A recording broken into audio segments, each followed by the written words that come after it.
Hi guys, welcome back to my channel. This is episode 3 of the Beauty and Business podcast. If you're new here, be sure to like, subscribe, comment, share with a friend.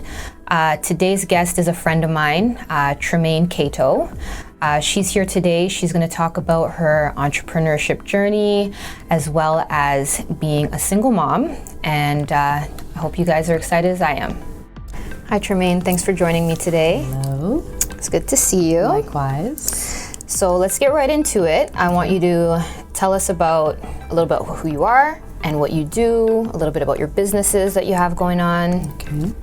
So, like you said, my name is Tramline Cato, and I am a freelance makeup artist as well as a yoga instructor or yoga practitioner. I work throughout the GTA in Durham, doing makeup as well as teaching yoga and some fitness classes from studios, and that's what I do. That's me. Mm-hmm. And you're pretty busy. Yes, I am pretty busy. So what I would like to know is, where did your passion for yoga come from?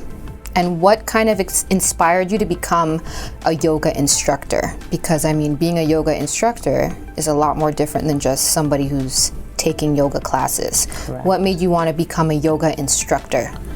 So when it comes to my passion, I strongly believe that the passion was already there. In my subconscious. I just had no idea because I started practicing yoga at the age of 12. Oh, really? Yeah, more so for fitness reasons. I was quite thick. You know, I was a chunky kid. You were? Yeah. Now it would be okay. Back then I was considered fat, right? But so I used yoga as a way to like thin out, tone, lean myself out, while maintaining my perm without having to sweat out my perm. So honestly speaking, that's where it began, from a physical standpoint of exercise.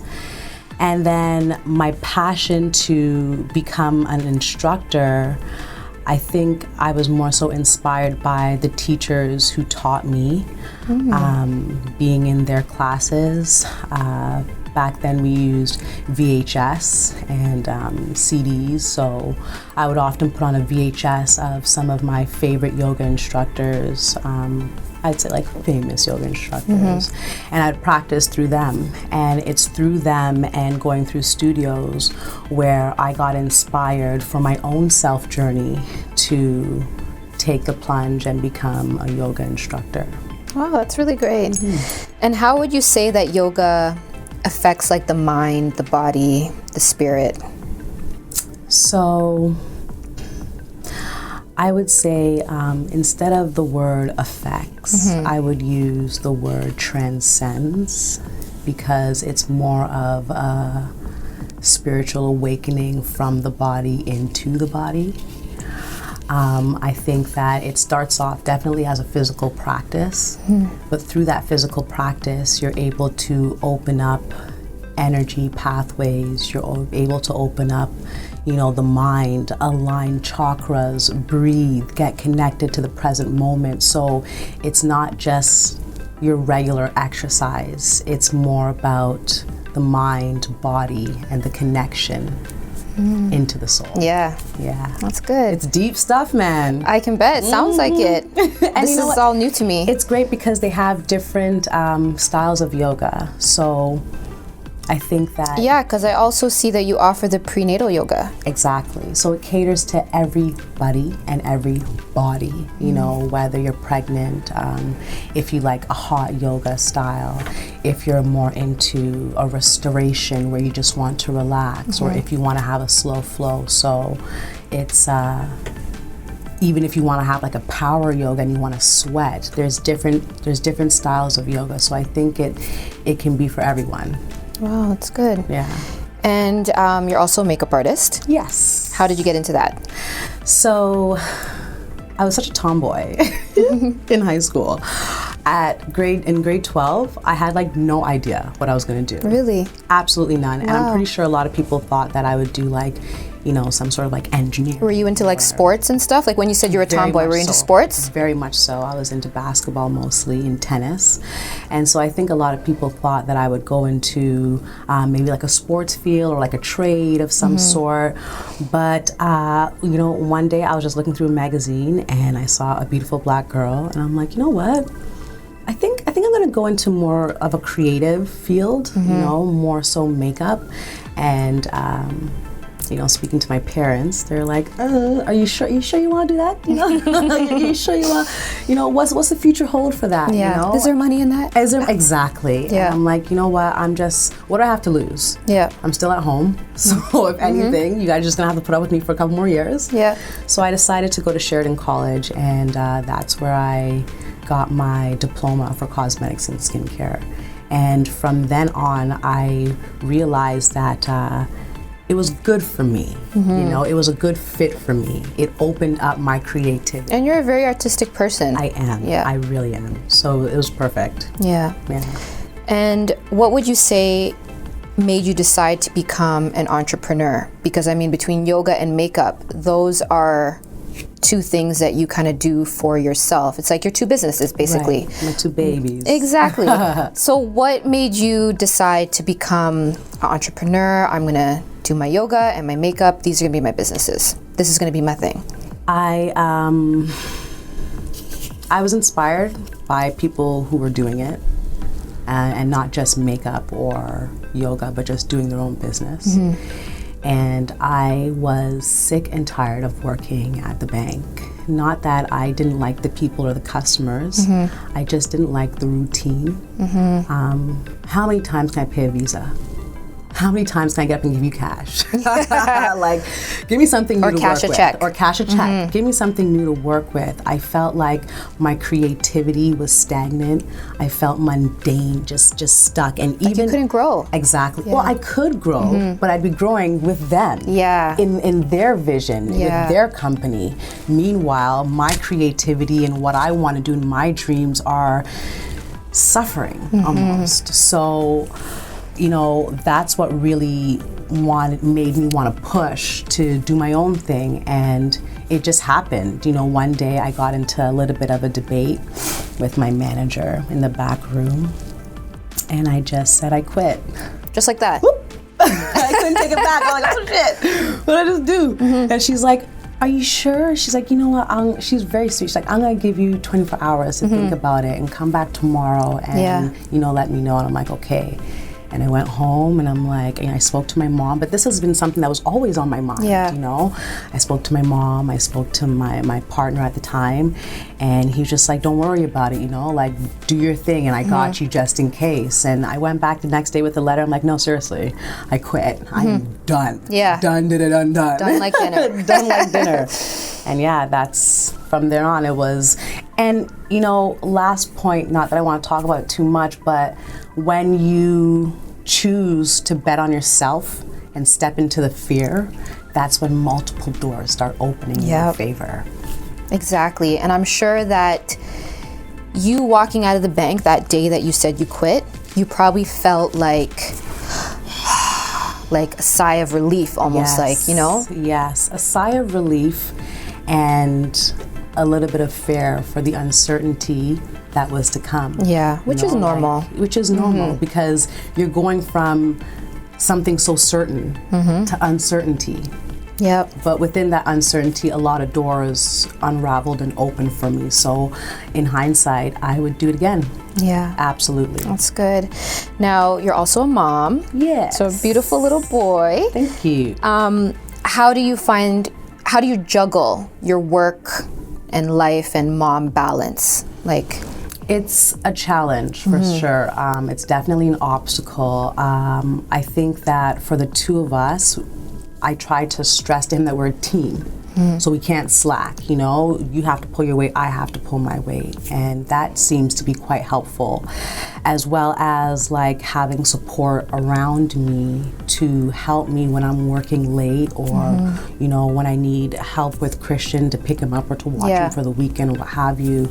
So I think that even like I had to switch around my schedule so that I was able to drop him to school and pick him up. So it's been a challenge, but it's worth the challenge. And the good thing is that being an entrepreneur, you have the flexibility that you can do that you can set your own schedule, that, okay, I gotta pick him up, or I have to, as opposed to if you were still working at the bank, right, you'd have to depend on somebody to do that. Find someone to get my schedule switched, or no, I just can't do it, you know? Yeah. And this way, I'm able to be home with him more often than I was at the bank, and I'm able to be more of a constant, you know, in his life while doing my own thing and making money. So it's a juggle, but it's worth it. That's good. Yeah.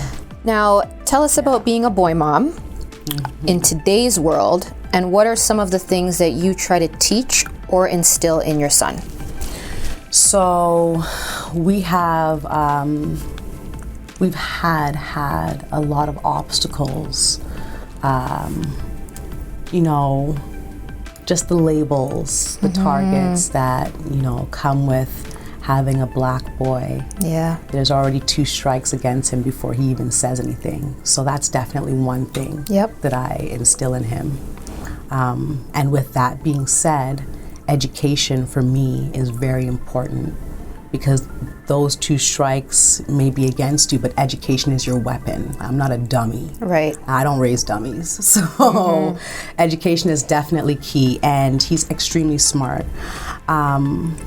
Also, I'm trying to teach him about self-regulation, being able to know yourself when, you know, knowing when you're angry, knowing when you're getting anxious or confused, or being aware of how that feels, so that you don't get swept into what other people want to do, and you have your own ground. This is how I feel, this is how I'm going to move with that.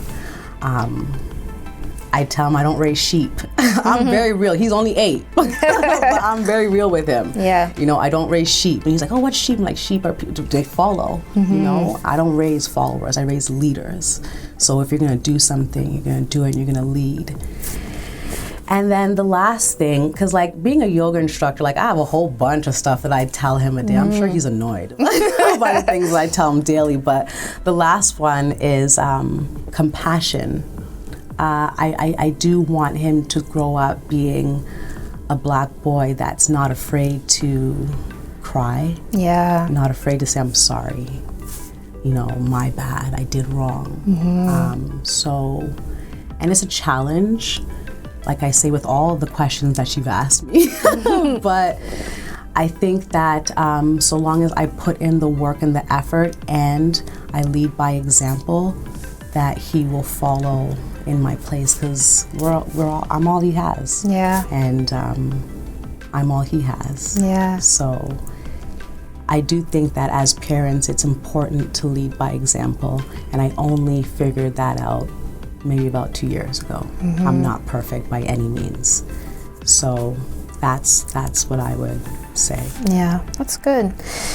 And as a single mom, if you could give any advice to another single mom who might be watching this, right, what would you tell her? This is the camera. First thing I would say is I love you, because I am you, and I know how it is to be in your shoes. I think that people underestimate how challenging it is to be a single mom. Yeah. To be the bad guy and the good guy. I feel sometimes like I'm going crazy, you know, trying to pick up the pieces of it all. But through my practice, I've learned to be kind to myself. Oftentimes, being a parent, you say things and you do things and you feel really guilty and shitty about it afterwards.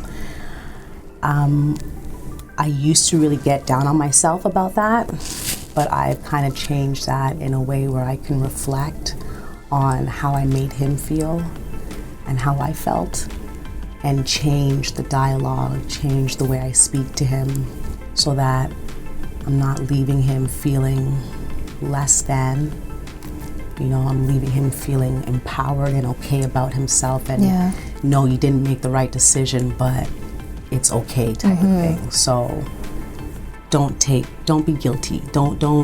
And if you are guilty about how you discipline or how you punish or how you move in this journey without a book, give yourself some kindness and some love and compassion, because nobody gives you a book on how to do it. So that's what I would say. Yeah.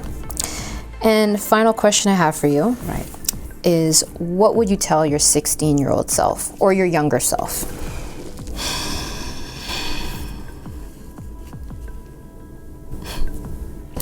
Like, I've been staring at Bob Marley this entire time. I would say, don't worry about a thing. Absolutely. Because every little thing is going to be all right. I think we waste a lot of time on, like, past experiences that shape sometimes we beat ourselves up. And the future.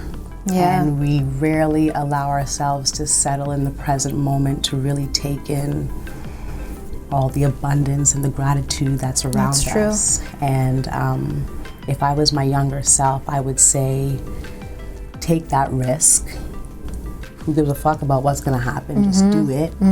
Don't worry about it. I mean, in moderation. Use protection. Don't do drugs. I mean, you know, in moderation, right? But I would say, don't worry.